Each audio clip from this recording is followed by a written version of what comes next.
തെക്കൻ കേരളത്തിലെ മുസ്ലിം സമൂഹത്തെക്കുറിച്ചും അതിൻ്റെ പാരമ്പര്യത്തെയും ചരിത്രത്തെയും കുറിച്ചും കൃത്യമായി രേഖപ്പെടുത്തേണ്ടിടത്തെല്ലാം അതില്ലാതിരിക്കുകയും അതിനു പകരം ഇവിടുത്തെ പൊതുസമൂഹവും മീഡിയയും അതിൻ്റെ എല്ലാ സന്നാഹങ്ങളും ഉപയോഗിച്ച് നിർമ്മിച്ചെടുത്ത അസത്യങ്ങൾ നിറഞ്ഞ ഒരു പൊതുബോധമുണ്ട്. അത്തരത്തിൽ മുസ്ലിം പാരമ്പര്യത്തെ അവഗണിച്ചുകൊണ്ടും ഒരർത്ഥത്തിൽ മുസ്ലിം എക്സിസ്റ്റൻസിനെ തന്നെ ചോദ്യം ചെയ്തുകൊണ്ടും പടുത്തുയർത്തിയ ഈ പൊതുബോധത്തെ വെല്ലുവിളിച്ചുകൊണ്ടാണ് ഗേൾസ് ഇസ്ലാമിക് ഓർഗനൈസേഷൻ ഈ മണ്ണിന്റെ യഥാർത്ഥ മുസ്ലിം പാരമ്പര്യത്തെ വിളിച്ചു പറഞ്ഞുകൊണ്ട് ചരിത്രപരമായ ഈ ദക്ഷിണ കേരള സമ്മേളനം സംഘടിപ്പിച്ചിരിക്കുന്നത്. ഈ സമ്മേളനത്തിന് ആദ്യമായ നാഷണൽ ഫെഡറേഷന്റെ എല്ലാവിധ അഭിവാദ്യങ്ങളും അറിയിക്കുന്നു. ഈ കഴിഞ്ഞ ആഴ്ച ജാർഖണ്ഡിലെ അസംബ്ലി ഇലക്ഷനുമായി ബന്ധപ്പെട്ട് പുറത്തിറങ്ങിയ ഇവിടുത്തെ ഭരണപക്ഷ പാർട്ടിയായ BJP പുറത്തിറക്കിയ ഒരു അഡ്വർടൈസ്മെന്റ് നിങ്ങളുടെ ശ്രദ്ധയിൽപ്പെട്ടിട്ടുണ്ടാകും. വളരെ സമാധാന അന്തരീക്ഷത്തിലുള്ള ഒരു വീട്, പ്രത്യക്ഷത്തിൽ തന്നെ ഹൈന്ദവ വിശ്വാസികളുടേതാണ് എന്ന് മനസ്സിലാക്കാൻ കഴിയുന്ന ആ വീട്ടിൽ ഒരു കോളിംഗ് ബെല്ല് മുഴങ്ങുന്നുണ്ട്.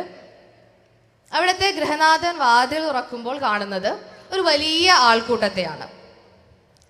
അതും പ്രകടമായി തന്നെ മുസ്ലിം മതവിശ്വാസികളാണ് എന്ന് മനസ്സിലാക്കാൻ കഴിയുന്ന സ്ത്രീകളും പുരുഷന്മാരും കുട്ടികളും അടങ്ങുന്ന ഒരു വലിയ ആൾക്കൂട്ടം വളരെ പെട്ടെന്ന് തന്നെ ആ വീട്ടിലേക്ക് അതിക്രമിച്ചു കയറുന്നുണ്ട്.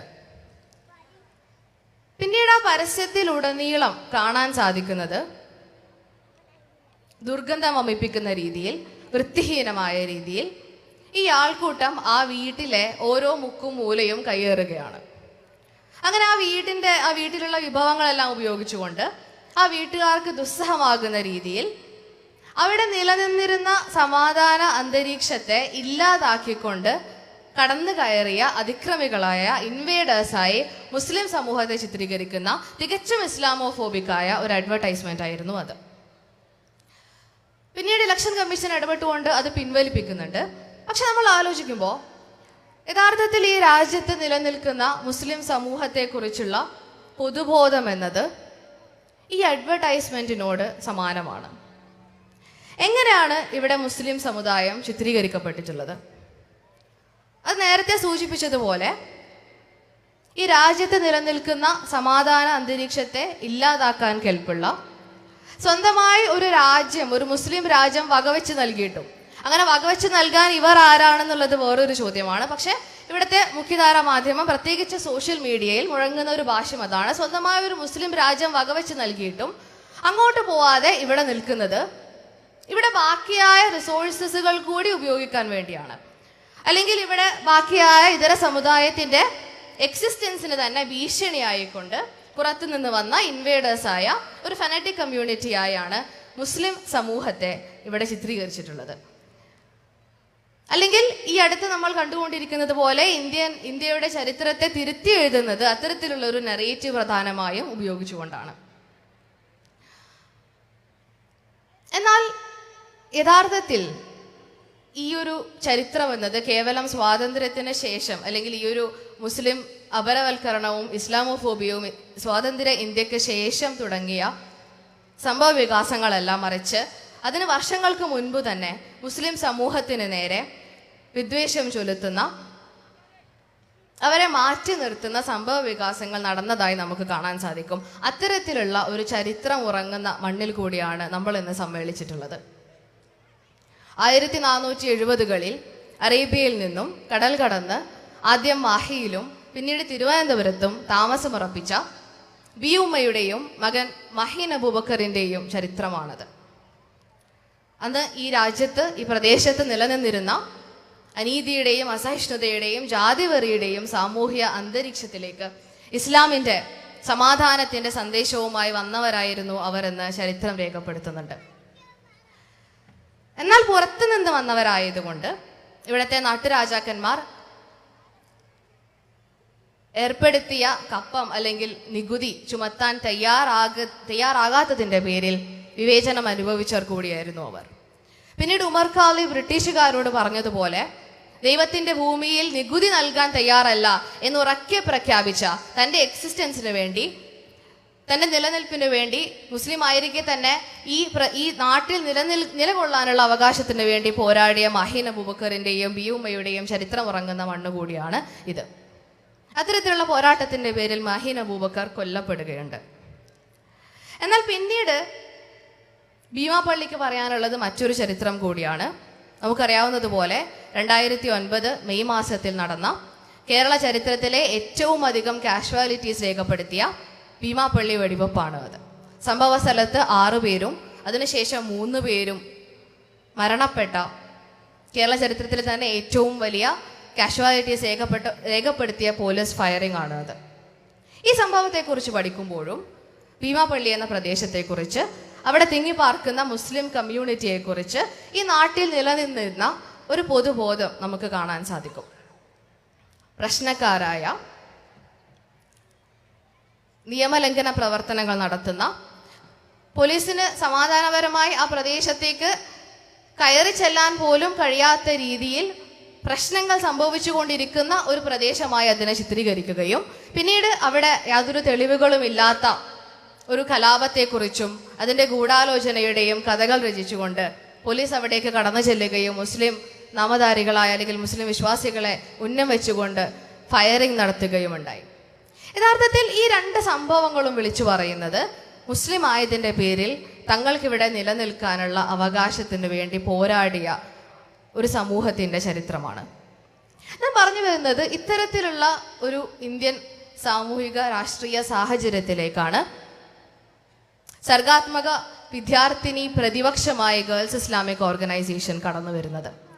കഴിഞ്ഞ 40 വർഷമായി ഇവിടെ സൂചിപ്പിച്ചതുപോലെ തന്നെ ഇവിടുത്തെ സാമൂഹിക രാഷ്ട്രീയ മണ്ഡലങ്ങളിൽ നിലയുറച്ച് വിസ്മരിക്കപ്പെട്ട മുസ്ലിം ചരിത്രത്തെ വീണ്ടെടുത്തുകൊണ്ട് ഇസ്ലാമിക മൂല്യങ്ങളും ആദർശങ്ങളും ഉയർത്തിപ്പിടിച്ചുകൊണ്ട് ഒരു ലെഗസി തീർത്തുകൊണ്ടിരിക്കുകയാണ് ഗേൾസ് ഇസ്ലാമിക് ഓർഗനൈസേഷൻ. ഏറ്റവും ഒടുവിൽ ബഹുമാന്യയായ റഹ്മത്തുന്നിസ സാഹിബയുടെ വിഷൻ പ്രകാരം അത് രാജ്യ തലത്തിലേക്ക് വികസിപ്പിക്കുകയും നാഷണൽ ഫെഡറേഷൻ ഓഫ് GIO രൂപീകരിക്കുകയും ഉണ്ടായി. നിങ്ങളറിയണം, ഏറ്റവും ഒടുവിൽ ആസാമിലും ഹരിയാനയിലും ഛത്തീസ്ഗഡിലും ആൻഡമാൻ നിക്കോബാറിലും അടക്കം ഈ രാജ്യത്തിൻ്റെ ഭൂരിഭാഗം പ്രദേശങ്ങളിലേക്കും GIOവിൻ്റെ തണൽ വിരിച്ചുകൊണ്ട് മുന്നേറിക്കൊണ്ടിരിക്കുകയാണ് ഈ കൂട്ടം. ഈ രാജ്യത്ത് സാധാരണമായി, വളരെ സാധാരണമായി അരങ്ങേറിക്കൊണ്ടിരിക്കുന്ന അല്ലെങ്കിൽ അരങ്ങേറിക്കൊണ്ടിരിക്കേണ്ട സാമൂഹ്യ രാഷ്ട്രീയ പ്രക്രിയകളിൽ നിന്നെല്ലാം മുസ്ലിം ആയതിൻ്റെ പേരിൽ മുസ്ലിംനെസ് കൊണ്ട് മാത്രം പല വിധത്തിലും മാറ്റി നിർത്തപ്പെടേണ്ടവരാണ് ഇവിടുത്തെ മുസ്ലിം സമൂഹം. എന്നാൽ അവിടെ നിന്നിങ്ങോട്ട് ഈ കഴിഞ്ഞ 4 പതിറ്റാണ്ടായി GIO അടക്കമുള്ള മുസ്ലിം വിദ്യാർത്ഥിനി സംഘടനകൾ ചെയ്തത്, അവർ നേടിയെടുത്തത് വളരെ വിപ്ലവാത്മകമായ പോരാട്ടമാണ്. തങ്ങൾക്ക് നേരെ വന്ന നിരവധി പ്രതിസന്ധികളെ മറികടന്നുകൊണ്ട് നേരത്തെ സൂചിപ്പിച്ചതുപോലെയുള്ള വിദ്വേഷ പ്രചരണങ്ങളെയും പൈശാചികവൽക്കരണങ്ങളെയും മറികടന്നുകൊണ്ട് മുന്നേറിക്കൊണ്ടിരിക്കുകയാണ് ഈ കൂട്ടം. തട്ടത്തിൽ ഇങ്ങനെ ചുറ്റിക്കറങ്ങുമ്പോൾ നമുക്കറിയാം, പലതരത്തിലുള്ള ചർച്ചകൾ ഹിജാബിലും നിഖാബിലും മാത്രം കേന്ദ്രീകരിച്ചുകൊണ്ട് മുസ്ലിം സ്ത്രീയുടെ മറ്റ് രാഷ്ട്രീയ പൊതു ഇടപാടുകളിൽ നിന്നും അവരെ പിന്തള്ളിക്കൊണ്ട് തട്ടത്തെക്കുറിച്ചുള്ള നിയമങ്ങൾ, തട്ടത്തെക്കുറിച്ചുള്ള പ്രശ്നങ്ങളൊക്കെ ചിത്രീകരിച്ച് അവരതിൽ മാത്രം കുരുക്കാനുള്ള ശ്രമങ്ങൾ നടത്തുമ്പോൾ, അത്തരത്തിൽ നിങ്ങളുടെ ഈ തട്ടത്തെക്കുറിച്ചുള്ള പ്രശ്നങ്ങളിൽ മാത്രം കുരുങ്ങി നിൽക്കാൻ ഞങ്ങൾ തയ്യാറല്ല എന്ന് പറഞ്ഞുകൊണ്ടുകൂടി മുന്നേറിക്കൊണ്ടിരിക്കുകയാണ് ഈ കൂട്ടം. ക്യാമ്പസുകൾ മാത്രം നിങ്ങളൊന്ന് എടുത്തു പരിശോധിക്കുക. കഴിഞ്ഞ 6-7 വർഷക്കാലത്തിനിടയിൽ മാത്രം ഇന്ത്യൻ ക്യാമ്പസുകളിൽ മുസ്ലിം സ്ത്രീകൾ നേടിയെടുത്ത വലിയ മുന്നേറ്റമുണ്ട്. പണ്ട് മടപ്പള്ളിയിൽ GIO നേതാവായ സഹോദരി സൽവ അബ്ദുൽ ഖാദർ ഫാഷിസത്തിനെതിരെ നടത്തിയ പോരാട്ടമുണ്ട്. എന്നാൽ ഇന്ന് ഈ രാജ്യത്തിൻ്റെ അങ്ങോളം ഇങ്ങോളമുള്ള കേന്ദ്ര സർവകലാശാലകളിൽ വിസിബിൾ മുസ്ലിം ഐഡന്റിറ്റി ഉപയോഗിച്ചുകൊണ്ട് മുസ്ലിം വിദ്യാർത്ഥിനികൾ നടത്തിക്കൊണ്ടിരിക്കുന്നത് സമാനമായ ഫാഷിസത്തിനെതിരെയുള്ള കടുത്ത പോരാട്ടങ്ങളാണ്. ആദ്യകാലങ്ങളിൽ ഒരു മുസ്ലിം പെൺകുട്ടി അവരുടെ വിസിബിൾ ഐഡന്റിറ്റി ഉപയോഗിച്ചുകൊണ്ട് തന്നെ ഒരു ക്യാമ്പസിലെ സ്റ്റുഡൻസ് യൂണിയൻ ഇലക്ഷനിൽ മത്സരിച്ച് ജയിക്കുകയോ ചെയ്താൽ അതൊരു വാർത്തയായിരുന്നുവെങ്കിൽ ഇന്ന് പേര് ഓർത്തെടുക്കാൻ കഴിയാത്തതിലും അധികം മുസ്ലിം വിദ്യാർത്ഥിനികൾ അത്തരത്തിൽ മത്സരിച്ച് ജയിക്കുകയും ചെയ്യുന്നുണ്ട്. ഏറ്റവും ഒടുവിൽ ഇഫ്ലു ഹൈദരാബാദിലെ സ്റ്റുഡൻസ് യൂണിയൻ ജോയിന്റ് സെക്രട്ടറിയായും കൗൺസിലറായും തിരഞ്ഞെടുക്കപ്പെട്ട നൂറ മൈസൂണും മറിയം നസീഹയും അതിൻ്റെ ഉദാഹരണങ്ങളാണ്. അത്തരത്തിൽ തട്ടത്തിൻ്റെ പേരിൽ, തങ്ങളുടെ വിസിബിൾ ഐഡന്റിറ്റിയുടെ പേരിൽ, രാഷ്ട്രീയത്തിൻ്റെയും ആദർശത്തിൻ്റെയും പേരിൽ മാറ്റി നിർത്തപ്പെട്ട ഒരു കൂട്ടം ഇന്ന് ക്യാമ്പസുകളിൽ, അതായത് ഈ രാജ്യത്തിന്റെ രാഷ്ട്രീയ ഗതി നിർണ്ണയിക്കാൻ വരെ കെൽപ്പുള്ള ക്യാമ്പസുകളിൽ കേവലം പ്രതിപക്ഷമായിട്ടല്ല, മറിച്ച് അവിടുത്തെ ഇൻസ്റ്റിറ്റ്യൂഷനിൽ ഭരണപക്ഷമായി മാറിയ കാഴ്ച നമ്മൾ കാണുന്നുണ്ട്. ഒറ്റക്കായിരിക്കുമ്പോൾ പോലും ഒരു കൂട്ടത്തിന്റെ ഭാഗമാണ് എന്ന് തോന്നുക. അതാണ് യഥാർത്ഥത്തിൽ GIO ഇവിടുത്തെ മുസ്ലിം വിദ്യാർത്ഥിനികൾക്ക് നൽകുന്നത്. ടിസ് ഗുവാഹട്ടിയിൽ പഠിക്കുന്ന GIO ചെന്നൈ ചാപ്റ്ററിന്റെ പ്രസിഡന്റ് ആയിരുന്ന അൻസില അഷ്റഫ് അവരുടെ അനുഭവം പറയുന്നുണ്ട്. അവര് മാത്രമായിരുന്നു അവിടെ ഹിജാബ് ധരിക്കുന്ന ഒരു മുസ്ലിം വിദ്യാർത്ഥിനി. ആ ക്യാമ്പസിൽ ജെൻഡറിനെ കുറിച്ചും ക്ലാസിനെ കുറിച്ചും ഒക്കെ അനേകം ചർച്ചകൾ നടക്കുമ്പോൾ പോലും അവിടെ മൈനോറിറ്റി പൊളിറ്റിക്സിനെ കുറിച്ച്, പ്രത്യേകിച്ച് മുസ്ലിം പൊളിറ്റിക്സിനെ കുറിച്ച് യാതൊരുവിധ ചർച്ചകളും നടക്കാത്ത ഒരു ക്യാമ്പസ് ആയിരിക്കെ തന്നെ ആ പെൺകുട്ടി ഒറ്റയ്ക്ക് നേടിയെടുത്ത ഒരു മുന്നേറ്റമുണ്ട്. ആ ക്യാമ്പസിന്റെ രാഷ്ട്രീയത്തെ, ആ ക്യാമ്പസിൽ മുഖ്യധാര ചർച്ചകളിലേക്ക് ഇസ്ലാമിനെയും അല്ലെങ്കിൽ മുസ്ലിം ക്വസ്റ്റിനെയും ഉയർത്തിക്കൊണ്ടുവരാൻ കഴിഞ്ഞ ആ പോരാട്ടം ആ പെൺകുട്ടിക്ക് സാധിച്ചത് അവളൊരു കൂട്ടത്തിന്റെ ഭാഗമാണ് എന്ന വിശ്വാസത്തിലൂടെയാണ്.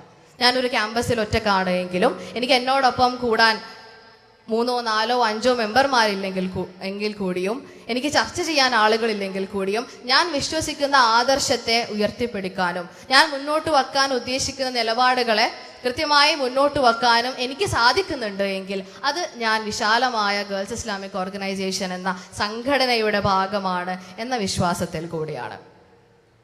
അങ്ങനെ നമ്മൾ നടന്നു നീങ്ങുമ്പോൾ നമ്മുടെ ക്യാമ്പസുകളിൽ, നമ്മുടെ തൊഴിലിടങ്ങളിൽ, പൊതുസമൂഹത്തിലൊക്കെ ഈ നിലപാടും രാഷ്ട്രീയവും രേഖപ്പെടുത്തേണ്ടതുണ്ട്. 2019 ഇഫ്ലു ഹൈദരാബാദിലെ സ്റ്റുഡൻസ് യൂണിയൻ ഇലക്ഷനിൽ ജനറൽ സെക്രട്ടറിയായി മത്സരിക്കുമ്പോൾ തികച്ചും രാഷ്ട്രീയവൽക്കരിക്കപ്പെട്ട ഒരു ക്യാമ്പസ് ആയിരുന്നു അത്. യാതൊരു വിധത്തിലുള്ള രാഷ്ട്രീയ ചിഹ്നങ്ങളും ഇല്ലാതെ ഒരു പോസ്റ്റർ പോലും ഒട്ടിക്കാൻ കഴിയാത്ത ആ ക്യാമ്പസിലാണ് വളരെ ചുരുക്കം മുസ്ലിം വിദ്യാർത്ഥികൾ ചേർന്നുകൊണ്ട് തങ്ങളുടെ രാഷ്ട്രീയത്തെ ഊട്ടിയുറപ്പിക്കാൻ ശ്രമിച്ചിരുന്ന ഒരു കാലത്ത് ഞങ്ങൾക്ക് പ്രചോദനമായത് അവിടുത്തെ അഡ്മിനിസ്ട്രേഷൻ എത്രയൊക്കെ ശ്രമിച്ചിട്ടും മായ്ച്ചു കളയാൻ കഴിയാത്ത ഒരു പോസ്റ്ററാണ്, ഒരു മതിൽ ചിത്രമാണ്. അത് യഥാർത്ഥത്തിൽ അനീതിക്കിരയായി, ഇൻസ്റ്റിറ്റ്യൂഷണൽ മർഡറിന് ഇരയായി കൊല്ലപ്പെട്ട കശ്മീരി വിദ്യാർത്ഥിയായ മുദസ്സിർ കമറാന്റെ പകുതി മാഞ്ഞ ഒരു ചിത്രമാണ്. പക്ഷെ ആ ചിത്രം ഞങ്ങൾക്ക് നൽകിയ, ഇത്രയേറെ ശ്രമങ്ങൾക്ക് ശേഷവും അത് മറനീക്കി പുറത്തു വന്ന് ഞങ്ങളോട് സംവദിക്കുമ്പോൾ ആ ചിത്രം ഞങ്ങൾക്ക് നൽകിയ പ്രചോദനം വലുതാണ്. ഞാൻ പറയുന്നത് ഞാനോ നിങ്ങളോ എന്ന വ്യക്തിത്വങ്ങളല്ല, മറിച്ച് നമ്മളുടെ രാഷ്ട്രീയം, നമ്മളുടെ നിലപാടുകൾ, അത് നമ്മൾ നടന്നു നീങ്ങുന്ന വഴിയിൽ ആ വഴിയിലെ ചുമരുകൾ പ്രതിഫലിപ്പിക്കേണ്ടതുണ്ട്.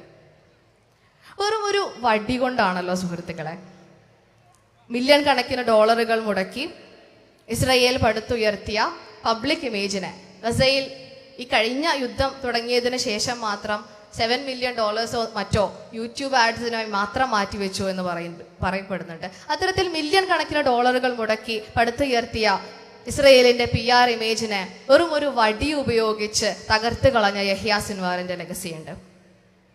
അത്തരത്തിൽ നമ്മളുടെ ചോദ്യങ്ങൾ കൊണ്ട്, നമ്മളുടെ നിലപാടുകൾ കൊണ്ട്, നമ്മൾ പറയാൻ ഉദ്ദേശിക്കുന്ന കാര്യങ്ങൾ കൃത്യതയോടെയും വ്യക്തതയോടെയും പറഞ്ഞുകൊണ്ട് ഈ രാജ്യത്ത് നമ്മളും തീർക്കേണ്ട ഒരു ലെഗസിയുണ്ട്. ആ ലെഗസി ഉപയോഗിച്ചുകൊണ്ടാണ് ഗേൾസ് ഇസ്ലാമിക് ഓർഗനൈസേഷൻ കഴിഞ്ഞ 40 വർഷക്കാലമായി ഇവിടെ മാറ്റം സൃഷ്ടിച്ചത്.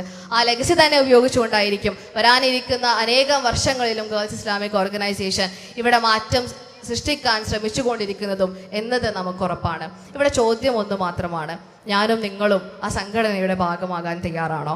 ഞാനും നിങ്ങളും ഈ മുന്നേറ്റത്തിന്റെ ഭാഗമാകാൻ തയ്യാറാണോ? അല്ലാഹു സുബ്ഹാനഹു വ തആല നമുക്കായി ഒരുക്കി വെച്ച പാതയിൽ അവന്റെ രാഷ്ട്രീയം ഉയർത്തിപ്പിടിച്ചുകൊണ്ട്, നമ്മളുടെ നിലപാടുകൾക്ക് വേണ്ടി ശബ്ദിച്ചുകൊണ്ട് ഈ സംഘടനയുടെ ഭാഗമായി മുന്നേറാൻ ഞാനും നിങ്ങളും തയ്യാറാണോ എന്നത് മാത്രമാണ് ചോദ്യം. അല്ലാഹു സുബ്ഹാനഹു വ തആല നമ്മെ അനുഗ്രഹിക്കുമാറാകട്ടെ. വആഖിറു ദഅവാനാ അൽഹംദുലില്ലാഹി റബ്ബിൽ ആലമീൻ. അസ്സലാമു അലൈക്കും വറഹ്മത്തുള്ളാഹി വബറകാതുഹു.